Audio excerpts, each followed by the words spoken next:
마가복음 9장 30절에서 37절 말씀 함께 읽겠습니다.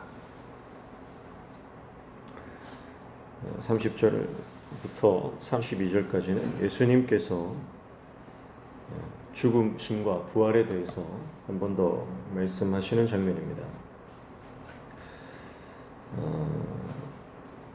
예수님께서 이 땅에 오신 목적이 십자가에서 죽기 위함이죠. 그래서 예수님은 제자들에게 자신이 오신 목적을 따로 가르치십니다. 그렇지만 여전히 제자들은 예수님이 죽는다는 그 말의 뜻을 알지 못하고 있고, 또 죽음이라고 하는 단어 그 자체를 두려워하고 있습니다. 여러분, 우리도 이 땅을 살아가면서 우리의 삶의 목적이요, 이 땅에서 잘 먹고 잘 사는 것이 아니라 내가 어떻게 죽을 것인가 라고 하는 것이 우리 삶에 선명해져야 됩니다. 잘 사는 것도 중요하지만 잘 죽는 것이 굉장히 중요합니다. 잘 죽어야 영원히 사는 것입니다. 그래서 어쩌면 이 땅에서 우리가 잘 죽는 연습을 해야 합니다. 잘 사느냐보다 어떻게 죽느냐를 우리는 늘 마음에 품고 살아야 합니다. 결국 예수님의 죽으심을 묵상하지 않고서는 예수님의 부활에 이룰 수 없는 것처럼 내가 그 십자가를 지는 삶, 주님의 죽으심에 참여하는 삶을 묵상하지 않고서는 우리도 부활의 영광에 참여할 수 없는 것이죠. 제자들은 예수님의 이 말씀을 깨닫지도 못했을 뿐더러 묻기도 두려워했다, 그렇게 말씀하죠. 그래서 예수님이 제발 이런 말씀 좀 안 하셨으면 좋겠다는 거예요. 예수님께서 계속 얼마 전부터 죽음에 대한 말씀을 하시는데 제자들은 그게 너무 두려운 거예요. 예수님은 자기들 곁을 떠나면 안 되는 존재라고 생각하는 겁니다. 그리고 자기들 안에 있었던 세상적인 야망, 그것을 이루어 줄 분이라는 것을 계속적으로 기대하고 있죠. 근데 예수님이 죽는다니 제자들은 예수님의 말씀이 이해도 되지 않고 또 그 말씀을 듣는 것 자체가 부담스럽고 거북스러운 것입니다. 사랑하는 성도 여러분, 죽음을 잘 준비해야 합니다. 이 땅에서 영원히 살아갈 것처럼 살아가서는 나중에 죽음의 문턱에서 우리는 큰 낭패를 당하게 됩니다. 죽음을 연습해야 됩니다. 지금부터 우리는 내가 어떻게 죽을 것인가, 내가 죽을 때 어떤 태도와 어떤 마음의 자세로 그 죽음을 임할 것인가에 대해서 끊임없이 연습해야 됩니다. 그래서 운동 경기를 하는 선수들도요, 끊임없이 시뮬레이션을 하죠. 결정적인 찬스가 왔을 때 어떻게 내가 동작을 취할 것인가, 이미지 트레이닝을 계속하는 것입니다. 그래서 우리는 이 땅에서 한번 무조건 그 죽음의 문을 지나야 합니다. 그때에 우리가 어떻게 그 문을 지날 것인가에 대해서 계속해서 우리는 이미지 트레이닝을 해야 하는 것이죠. 결국 이 두려워한다는 것은요, 예수님의 죽으심 때문에 내가 기대한 하나님 나라가 이제 무너지는, 예수님이 가지고 오신 하나님의 나라와 제자들이 기대하는 하나님 나라가 다르잖아요. 예수님을 단지 정치적, 군사적, 경제적 메시아로 생각하고 있었던 제자들에게 예수님이 꿈꾸는 나라와 그들이 꿈꾸는 나라는 완전히 다릅니다. 그들이 두려워하는 것은 내 기대가 꺾이는 것, 또 내 기대가 깨어지는 것, 나의 소망이 무너지는 것을 말하는, 그러니까 두려워하는 겁니다. 자, 그래서 예수님께서는 이어서 어린아이 하나를 데려다가 이 어린아이 하나를 영접해야 한다. 어린아이와 같이 되지 않으면 하나님 나라를 경험할 수 없다는 것을 말씀을 하시죠. 34절에 보니까 그들이 잠잠하니 이는 길에서 서로 누가 크냐고 쟁론하였다, 이렇게 말씀하고 있죠. 예수님께서 죽으심에 대해서 말씀하셨음에도 불구하고 제자들은 이 땅에서 누가 크냐? 거기에 관심이 있습니다. 예수님이 죽으신다는 것은 가장 밑바닥, 가장 낮은 자리. 심지어는 예수님께서는 죽으심 그 가운데 지옥까지 내려갔다 오시는. 그러니까 정말 예수님은 닿을 수 없는 그 밑바닥까지 내려갔다가 오시는 그것을 꿈꾸고 계신데 제자들은 더 높이, 더 올라가려고 하는 그런 꿈들을 꾸고 있다는 것을 볼 수가 있죠. 그래서 예수님은 제자들에게 어린아이 하나를 보여주십니다.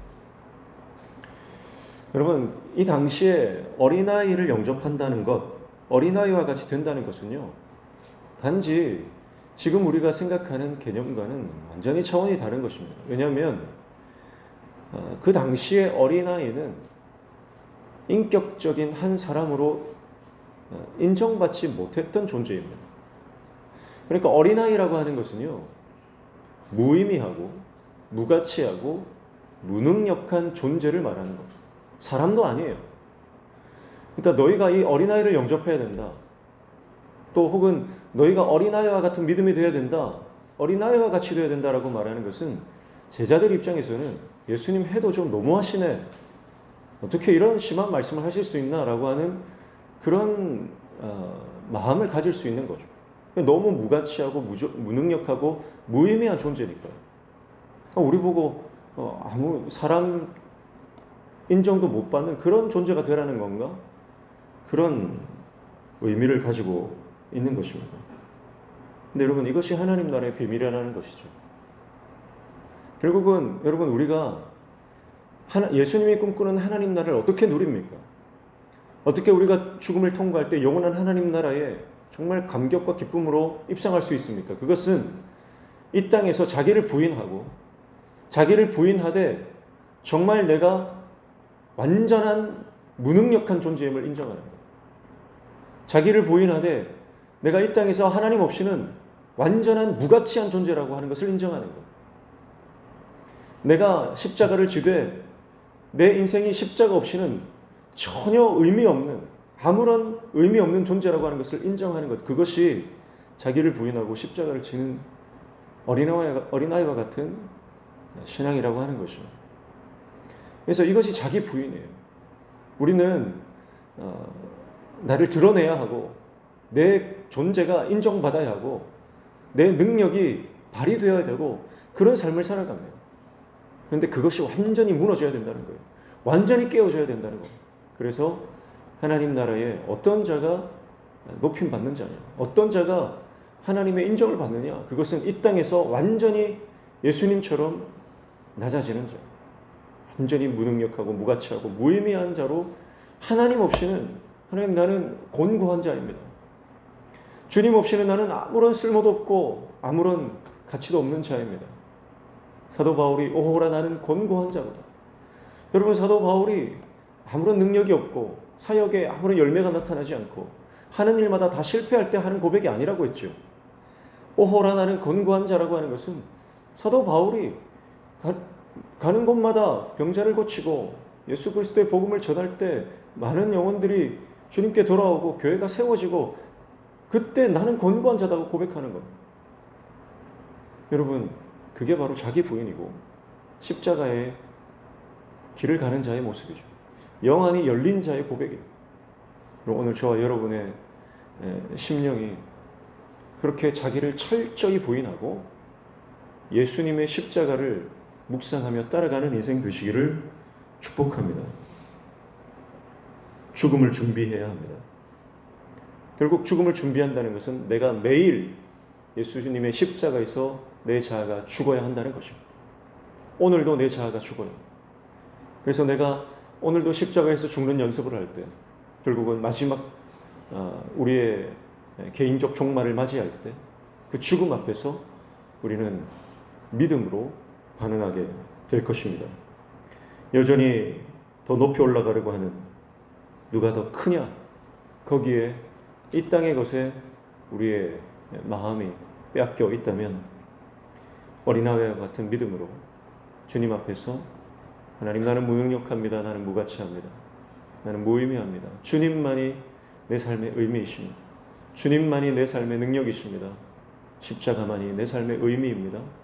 그렇게 고백하며 예수님의 참된 제자로 오늘 하루도 승리하며 자기 부인하는 저와 여러분 되시기를 주님의 이름으로 축복합니다. 기도하겠습니다. 하나님 아버지, 내 안에 여전히 도사리고 있는 욕망을 십자가에 못 박을 수 있도록 성령님 우리 가운데 능력 주시고 은혜를 허락하여 주시옵소서. 하나님의 말씀을 들으면서도 깨닫지 못하고 그 진리를 깨닫기를 두려워하는 제자들의 모습이 우리의 모습임을 고백하오니 불쌍히 여겨주시고, 오늘도 하나님의 말씀이 깨달아지고 그 말씀에 내 삶을 완전히 거는, 올인하는 그런 삶이 되도록 주님 우리를 붙잡아 주시옵소서. 오늘도 이 아침에 주님 말씀 붙잡고 기도할 때 우리의 기도에 들어응답하여 주시며 우리 삶의 모든 막힌 문들이 열려지는 형통의 은혜도 허락하여 주시옵소서. 예수님의 이름으로